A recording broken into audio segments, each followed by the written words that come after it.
চাঁপাইনবাবগঞ্জের ভোলাহাট থানায় আটককৃত পাচার হওয়া প্রায় ৮ লিটার জ্বালানি তেল ভোলাহাট ফিলিং স্টেশনে আনলোড করা হয়েছে। সোমবার ১১ মে ২০২৬ সকাল ১০টার দিকে কোর্টের দায়িত্বপ্রাপ্ত নির্বাহী ম্যাজিস্ট্রেটের উপস্থিতিতে এই আনলোড কার্যক্রম সম্পন্ন হয়।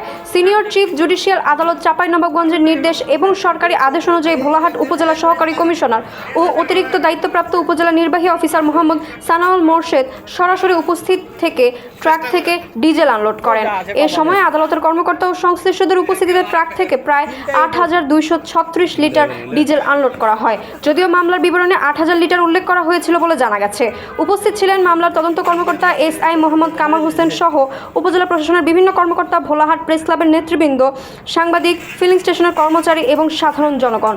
উল্লেখ্য, গত ২৮ এপ্রিল রাতে গোপন সংবাদের ভিত্তিতে ভোলাহাট উপজেলার হিরো ইটভাটার এলাকা থেকে এই পাচারকৃত ডিজেল সহ ট্রাক, ভুটভুটি, ভ্যান ও অন্যান্য সরঞ্জাম জব্দ করে পুলিশ।